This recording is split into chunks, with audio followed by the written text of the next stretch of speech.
Hello, students. Today we are starting with another chapter of theory of accounts, that is principles of accounting. बहुत सारे बच्चों को ये chapter या तो पढ़ाया नहीं जाता है या उनको जर्नल्स के साथ साथ बता दिए जाते हैं थोड़े बहुत प्रिंसिपल्स, पर let me tell you very very clearly that this chapter lays foundations जिसके बेसिस पे हम एक्चुअली अकाउंटिंग करते हैं। जिस तरीके से वोकैबुलरी वाला जो चैप्टर था, बेसिक अकाउंटिंग टर्म्स वाला जो चैप्टर था, अगर आपने वो नहीं पढ़ा होगा और आपने डायरेक्टली अकाउंटिंग स्टार्ट कर दी होगी तो आप बहुत स्ट्रगल कर रहे होंगे। वैसे ही अगर आपको ये प्रिंसिपल्स क्लियर नहीं है तो आप डेफिनेटली अकाउंट्स को रट रहे हैं, समझ नहीं रहे हैं। अगर आप अकाउंट्स का बेस समझना चाहते हैं तो आपको ये कुछ चैप्टर्स हैं जो कि मैंडेटरी होते हैं पढ़ाई शुरू करने से पहले, अकाउंट्स को शुरू करने से पहले। उनमें से ही ये एक चैप्टर है। अगर इस चैप्टर की वेटेज की बात करूं तो ये 4 मार्क्स तक का पूछा जाता है, कई बार तो पूछा भी नहीं जाता। बट सीपीटी में जो सीए फाउंडेशन एग्जाम होता है सीए का, उसमें इस चैप्टर का अच्छा खासा वेटेज होता है। और ये चैप्टर है जिससे आपको लॉजिक समझ में आते हैं कि अच्छा हमने ये पॉलिसी क्यों अप्लाई की है, ये फॉर्मूला यहाँ पे क्यों अप्लाई किया है, अच्छा ये ऐसा क्यों हो रहा है। तो अकाउंट्स का जो पूरा फ्रेमवर्क है, जो पूरी गाइडलाइंस है, वो अकाउंटिंग प्रिंसिपल्स हमें बताता है। इस चैप्टर के अंदर है इंट्रोडक्शन, इस चैप्टर के अंदर है GAAP, that is generally accepted accounting principles. हम बात करेंगे अकाउंटिंग प्रिंसिपल्स के नेचर के ऊपर, मीनिंग के ऊपर, और जानेंगे क्या है बेसिक अकाउंटिंग प्रिंसिपल्स को। तो चलिए शुरू करते हैं हमारे पहले टॉपिक के साथ, that is accounting principles. Principles word का मतलब ही अपने आप में होता है रूल्स, रेगुलेशंस, गाइडलाइंस। सो जिस तरीके से साइंस के अंदर गाइडलाइंस है, फिजिक्स के अंदर गाइडलाइंस है कि अगर आपको कुछ भी फॉर्मूला अप्लाई करना है, कोई भी फैक्ट अप्लाई करना है, तो यू हैव टू फॉलो दो सर्टेन प्रिंसिपल्स। उसी तरीके से अकाउंट्स में भी कुछ सेट ऑफ रूल्स है, कुछ सेट ऑफ प्रिंसिपल्स है जिनको अकाउंटिंग करते टाइम फॉलो करना बहुत मैंडेटरी होता है। So they act like a guideline to bring the uniformity. और ये इसलिए बनाए गए हैं ताकि अकाउंट्स के अंदर यूनिफॉर्मिटी आ पाए, हम अकाउंटिंग को एक प्रॉपर स्ट्रक्चर दे पाए, इसलिए अकाउंटिंग प्रिंसिपल्स यूज किए जाते हैं। अकाउंटिंग प्रिंसिपल्स को हम दो कैटेगरीज में कैटेगराइज करते हैं, एक होते हैं अकाउंटिंग कॉन्सेप्ट्स और एक होते हैं अकाउंटिंग कन्वेंशंस। जो कॉन्सेप्ट है वो बेसिकली बेसिक अजम्पशंस हैं that we have to take while doing the accounting, because अगर हमने अजम्पशंस नहीं लिए तो हम गलत अकाउंटिंग की तरफ चले जाते हैं। इन्हें हम फंडामेंटल अकाउंटिंग प्रिंसिपल्स भी बोलते हैं, जो कि 3 होते हैं, जो हम अभी आगे पढ़ने वाले हैं। तो accounting concepts are the basic assumptions which you have to take while doing the accounting, whereas accounting conventions are those traditions, those guidelines जो हम account prepare करते टाइम यूज करते हैं। अकाउंटिंग प्रिंसिपल्स की अगर हम नेचर की बात करते हैं तो अकाउंटिंग प्रिंसिपल सबसे पहले तो मैन मेड है। ये कोई नेचुरल फिनोमिना नहीं है, ये ग्रेविटी की तरह नेचर ने नहीं बनाया है। Like solar system, like gravity, like force, जैसे फिजिक्स की फिनोमिना जो है वो काफी हद तक नेचुरल है, मैन मेड नहीं है। बट अकाउंट्स की जो प्रिंसिपल्स है वो मैन मेड है। They have been created after doing lot of research, lot of observations, उसके बाद इन्हें बनाया गया है। अकाउंटिंग प्रिंसिपल्स क्योंकि मैन मेड है इसलिए रिजिड नहीं है। ये according to the structure, according to the scenario, according to the type of the business, they can be changed, they can be fluctuated as well. Accounting principles are basically the guides or the guidelines or the rules which have to be followed while doing accounting, and they are generally accepted across the world। जहां पर भी accounting की जाती है वहां पर ये principles follow किए ही जाते हैं, इसलिए हम इन्हें जनरली एक्सेप्टेड अकाउंटिंग प्रिंसिपल्स भी बोलते हैं। सो अगर आप यूएस में अकाउंटिंग कर रहे हैं या आप इंडिया में अकाउंटिंग कर रहे हैं, ये जो प्रिंसिपल्स है आपको वहां सब जगह कॉमन मिलेंगे ही मिलेंगे। 3 बेसिक अजम्पशंस हैं जो हमारे अकाउंट्स के 3 मेन पिलर हैं, जिन्हें हम फंडामेंटल अकाउंटिंग अजम्पशंस भी बोलते हैं। वो है ये going concern, consistency and accrual. Going concern assumption, the name automatically speaks for itself. Going concern means you have to assume that whatever business you are starting will continue for a indefinite period of time, हमेशा चलता रहेगा हमारा जो भी business हम कर रहे हैं। ये एक एंटरप्रेन्योर हमेशा एक अजम्पशन के साथ ही बिजनेस शुरू करता है। कोई भी इंसान ये अजम्पशन लेकर क्यों बिजनेस चालू करेगा कि वो सिर्फ 3 साल ही बिजनेस करेगा या 5 साल ही बिजनेस करेगा? ये अजम्पशन इसलिए आया कि अगर आप टाइम बाउंड अजम्पशन लेते हैं, आप अपने बिजनेस को कोई लिमिट देते हैं कि मैं 5 ईयर्स ये बिजनेस करूंगा या 6 ईयर्स ये बिजनेस करूंगा, तो इससे आप लॉन्ग रन एसेट्स में इन्वेस्टमेंट नहीं कर पाएंगे, आपकी ग्रोथ के चांसेस खत्म हो जाते हैं, आपके एसेट्स एग्जॉस्ट हो जाएंगे, आप उसी तरीके के एसेट्स लेंगे जो आपकी टाइमलाइन को मैच करे। बट गोइंग कंसर्न assumption ने हमें सिखाया कि if you assume that your business will continue for an n number of period of time या indefinite period of time, तो आपके सारे actions बिजनेस की लाइफ को इनडेफिनेट करने में लग जाएंगे। आप उसी तरीके के एसेट्स में इन्वेस्ट करेंगे जो कि आपके साथ लॉन्ग रन तक रहे। आपका हमेशा विजन रहेगा लॉन्ग रन में प्रॉफिट कमाने का, शॉर्ट रन में प्रॉफिट कमाने का मोटो नहीं रहेगा। सेकंड है consistency assumption। Consistency means following something religiously, following something definitely. That means whatever accounting principles, whatever accounting practices or methods we are following into the company or the organization, they all have to be followed for a longer period of time. They have to be followed consistently. अगर आप rapid changes कर रहे हैं, आप rapidly policies बदल देते हैं, methods बदल देते हैं, तो इससे क्या होगा कि आपके अकाउंट्स जो है फ्लक्चुएट होंगे, आपके रिजल्ट्स फ्लक्चुएट होंगे, आप अपने परफॉर्मेंस को मेजर नहीं कर पाएंगे। तो ये प्रिंसिपल ये बोलता है, ये assumption ये बोलता है कि आपको किसी भी मेथड को लॉन्ग रन तक कुछ समय देना है। उस मेथड को जज अगर आपको करना है कि ये अच्छी है या बुरी है, तो आपको उसे 12 महीने में या 1 साल में जज नहीं कर लेना है। At least you should stay with that method for a period of at least 3 to 5 years। हम जब इनडेफिनेट पीरियड ऑफ बिजनेस की बात कर रहे हैं, तो हमें पॉलिसीज भी लॉन्ग रन के लिए ही बनानी चाहिए, और लॉन्ग रन का मतलब होता है कम से कम 3 से 5 साल। अगर आप किसी भी पॉलिसी को 1 महीने, 6 महीने, 3 महीने या 1 साल में बदल देंगे, तो वो पॉलिसी अपना चेंज दिखा नहीं पाएगी। अकाउंट्स के लिए ये पीरियड बहुत छोटा है किसी चीज के कंक्लूजन को निकालने के लिए। दैट इज वाई ये माना जाता है कि whatever methods and practices we are following, that has to be followed consistently for a longer period of time। क्योंकि किसी भी चीज का इंपैक्ट आपको लॉन्ग रन में ज्यादा अच्छे से दिखता है। शॉर्ट रन के इंपैक्ट्स जो होते हैं वो मिस कैलकुलेशंस पे ले जाते हैं, मिसलीडिंग हो सकते हैं। Third, accrual assumption, which says that whatever transaction we are entering into or whatever expenses we are doing, we have to record all the expenses and the incomes of the current year, and we do not need to wait for the settlement of that transaction। इसी assumption की वजह से credit sales हमारी books में record होने लगी। इसी assumption की वजह से हमें outstanding, prepaid, accrued and unearned का कॉन्सेप्ट मिला, क्योंकि ये assumption हमें सिखाता है that don't follow the payments of cash, don't follow the receiving receipts of cash. Cash मिल रहा है, कैश जा रहा है, ये पैरामीटर नहीं होना चाहिए किसी ट्रांजेक्शन को रिकॉर्ड करने का। The parameter should be have you taken the services in the current year. अगर आपने सर्विसेज लिए हैं but you have not paid the value, still वो एक्सपेंस उस साल का ही माना जाएगा, चाहे आपने पे किया हो या नहीं किया हो, वो मैटर नहीं करता। अक्रूअल assumption बोलता है कि that expense has to be accounted in the same year. Same happens for the incomes. If you have sold goods, you have given the goods, delivered the goods to the customer, और वो customer आपको उसका payment next year कर रहा है, तो वो next year की इनकम नहीं मानी जाएगी, वो आपकी करंट ईयर की इनकम मानी जाएगी। This is accrual assumption। और ये 3 बेसिक फंडामेंटल assumption कहलाते हैं। इनके बिना हम अकाउंट्स इमेजिन नहीं कर सकते। इन तीनों के अपने अपने इंपॉर्टेंस है, इनके बारे में और डेप्थ में और बहुत सारे एग्जांपल्स के साथ एक बार जरूर से अपनी अपनी रिफ्रेशर से, अपनी अपनी बुक से जरूर पढ़िएगा। अब बात करते हैं हम हमारे बाकी के अकाउंटिंग प्रिंसिपल्स की, जो कि 11 है। तो वन बाय वन शॉर्ट में आपको बताता हूं, थोड़ा सा ब्रीफ देता जाता हूं, क्योंकि अब हम लास्ट मोमेंट ऑफ टाइम पे खड़े हुए हैं, कुछ ही दिनों बाद आप लोगों के पेपर शुरू होने वाले हैं। तो इनके साथ साथ अगर पहली बात तो ये चैप्टर अगर आप पहली बार पढ़ रहे हैं तो do read it with your books also. आप ऑलरेडी पढ़ चुके हैं, so take this session as a revision, as a brief revision of the whole chapter. Accounting entity or business entity, that means the business is used, or business is treated as a different entity from the owner।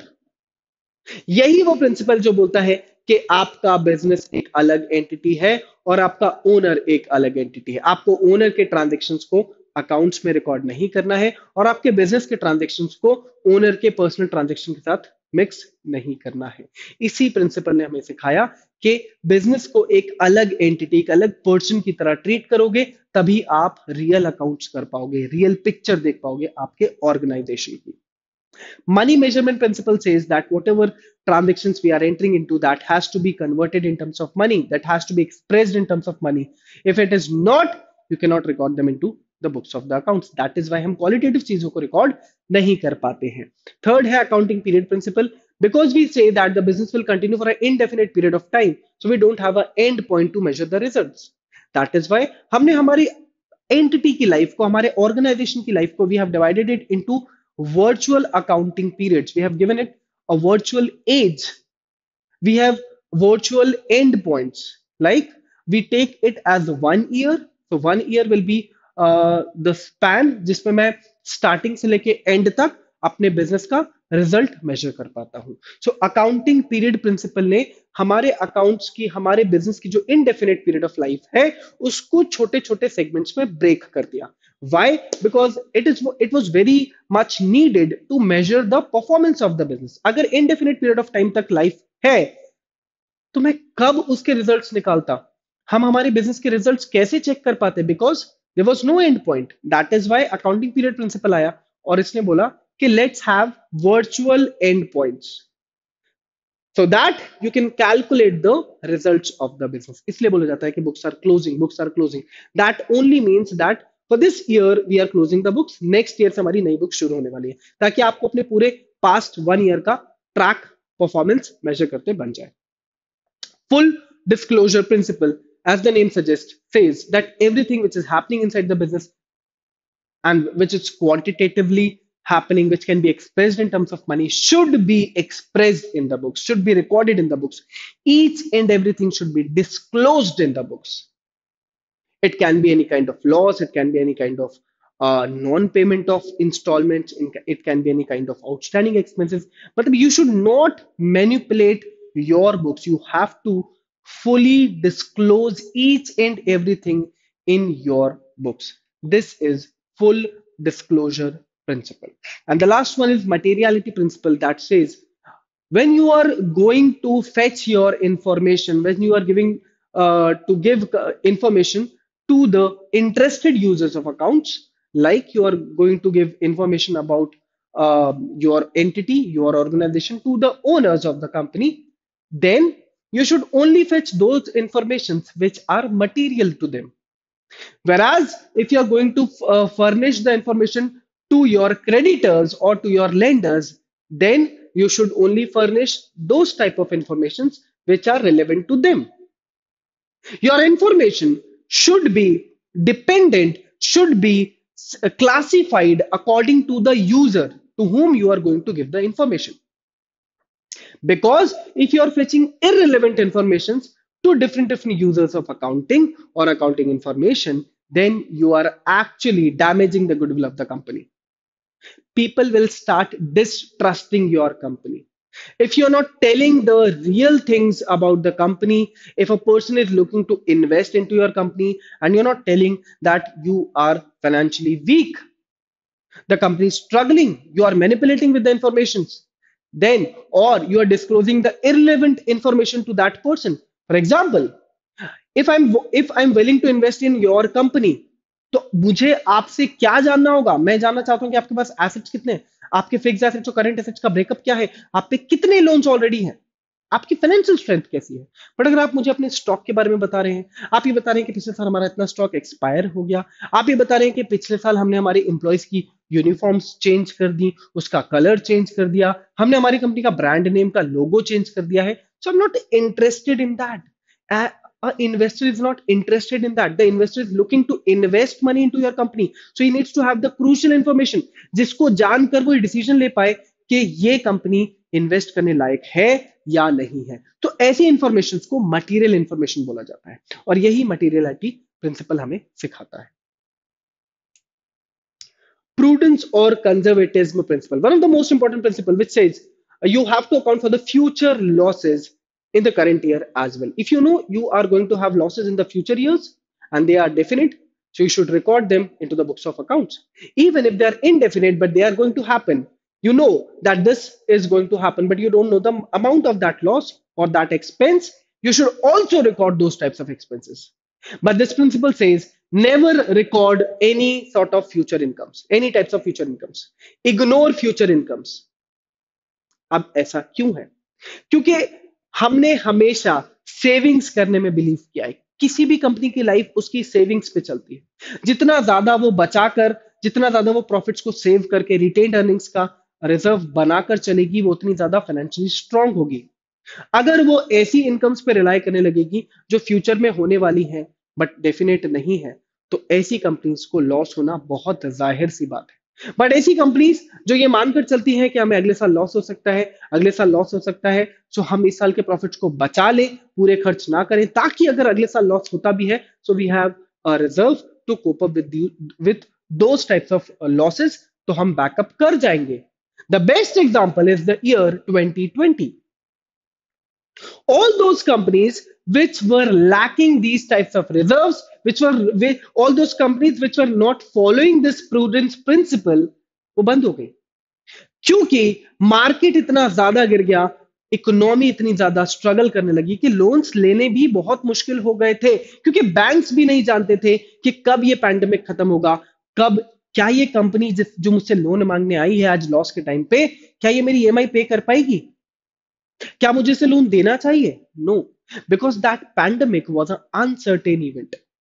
हमें नहीं पता था कि क्या ये 2021 में चला जाएगा, क्या वापस सारी चीजें नॉर्मल हो जाएंगी।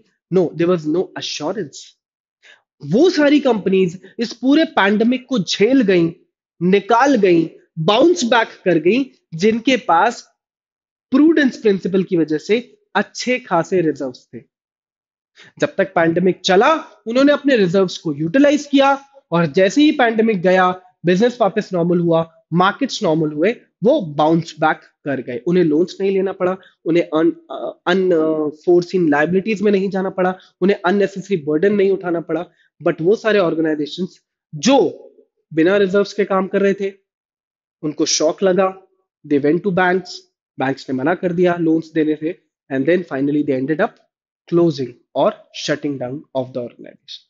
सो ये एक बेस्ट रियल टाइम एग्जांपल है इस प्रिंसिपल को समझने के लिए। आई होप अब आपको समझ में आ गया होगा। कॉस्ट कॉन्सेप्ट और historical cost principle, this says that all the fixed assets which we have acquired should be recorded in the books at their original value, original cost. You should never record the market value of those assets. You should never record the current value of those assets, because we believe that fixed assets are never meant to resell. हम fix assets हमारे future benefits के लिए खरीदते हैं, ना कि resale करने के लिए। दैट इज वाई हम फिक्स एसेट्स को हमेशा ओरिजिनल कॉस्ट पे रिकॉर्ड करें, ना कि उनकी फ्यूचर कॉस्ट पे, क्योंकि वो हमारे लिए किसी काम की नहीं है। उनकी करंट मार्केट वैल्यू, उनका करंट सेलिंग प्राइस, उनके जैसा नया मार्केट का कॉस्ट हमारे किसी काम का नहीं है। If our company has bought a piece of land in the year 1980, वो जिस प्राइस में खरीदा गया था हमें उसी प्राइस में दिखाना चाहिए। आज उसकी वैल्यू कितनी है हमसे कोई मतलब नहीं है, बिकॉज वो वैल्यू हमें मिलेगी नहीं, क्योंकि हम तो लैंड बेच नहीं रहे हैं। दैट इज वाई ये प्रिंसिपल फॉलो किया जाता है, but this principle is applicable only on fixed assets. The next one is matching principle, that says if you want to calculate the result of the profit, you need to compare your revenues of the current year as well as the expenses of the current year. अगर आप ये comparison नहीं करेंगे तो आपको profit या loss नहीं पता चलेगा। सिंपल सी बात है, अगर मैं आपको किसी कंपनी की टर्नओवर या सेल्स बता दूं तो आप मुझे प्रॉफिट्स नहीं बता सकते, और मैं किसी और कंपनी का आपको ऑपरेशनल कॉस्ट बता दूं तो आप मुझे उसका प्रॉफिट नहीं बता सकते। बट अगर मैं आपको किसी कंपनी का रेवेन्यू और एक्सपेंस सेम ईयर का बता दूं तो आप मुझे बता पाएंगे इस कंपनी की नेट अर्निंग क्या है। यही मैचिंग प्रिंसिपल है। We match the revenues of the current year with the expenses of the current year in order to calculate the profits और लॉसेस ऑफ द कंपनी।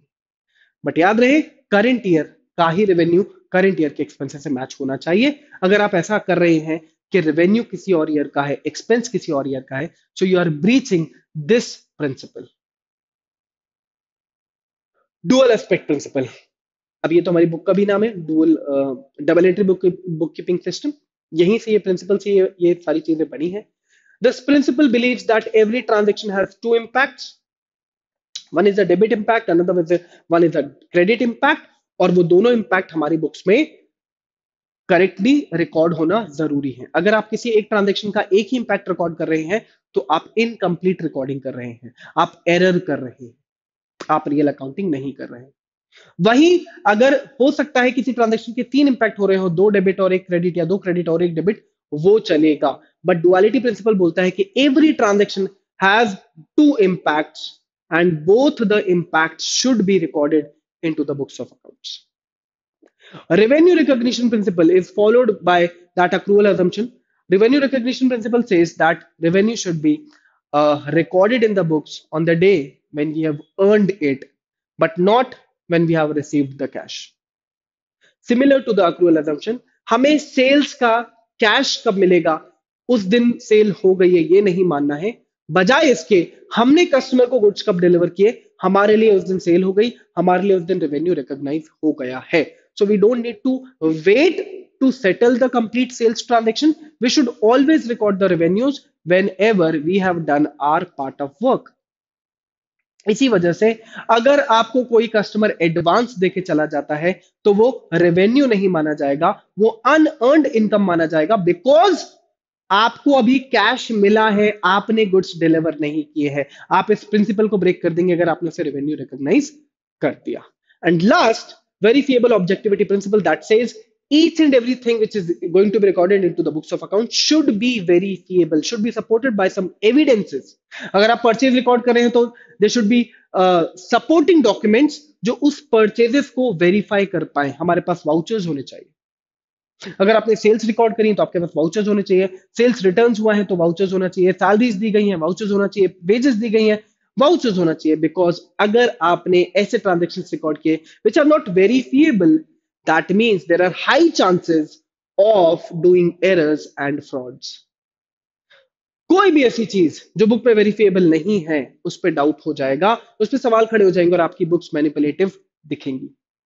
इसीलिए ये प्रिंसिपल भी religiously follow किया जाता है in the corporates and in the companies. बस यही छोटे मोटे से प्रिंसिपल्स हैं, थोड़े से प्रिंसिपल्स हैं, अच्छे अच्छे से प्रिंसिपल्स हैं जिनको फॉलो करना बहुत जरूरी है। अगर आप इनको फॉलो नहीं करेंगे तो आपको समझ में आ ही गया है कि क्या क्या नुकसान होगा। पैंडेमिक हम देख ही चुके हैं। तो यही सारी वो चीजें हैं जिनको एक अच्छे ब्रांड्स, एक जो बड़ी कंपनी है, जो कॉर्पोरेशन है, वो इन्हें रिलीजियसली फॉलो करते हैं और that is why they are standing today wherever they are. So जो एक एक्स कंपनी आज कोको कोला बनकर वर्ल्ड लीड कर रही है, वर्ल्ड लीडर बन के बैठी है बेवरेजेस में, वो इसलिए बन पाई क्योंकि उन्होंने इन सारे प्रिंसिपल्स को बहुत अच्छे से फॉलो किया। तो ये सारे प्रिंसिपल्स बनाए ही इसलिए गए हैं ताकि आपका ऑर्गेनाइजेशन ग्रो कर पाए। तो अगर आप लोग भी कल को बिजनेस अपना शुरू करें तो ध्यान से इन प्रिंसिपल्स को फॉलो जरूर करिएगा। इस चैप्टर से अगर आपको मोस्ट इंपॉर्टेंट टॉपिक्स को पिक करना है तो थ्योरी में आप एमसीक्यू पिक कर लीजिए, और बाकी किसी भी प्रिंसिपल को इस तरीके से पढ़िए कि आप उसमें 3 मार्क्स तक का लिख कर आ पाए। सो मैं यही बोलूंगा कि वो जो 11 प्रिंसिपल्स मैंने आपको पढ़ाए अभी अभी और वो जो 3 assumptions है उनको ध्यान से एक बार और रीड कर लीजिएगा। तो अगर 3 मार्क का क्वेश्चन आता है तो आप उसे इजीली अटेम्प्ट कर पाएंगे। So that's all for this chapter. Thank you for joining me.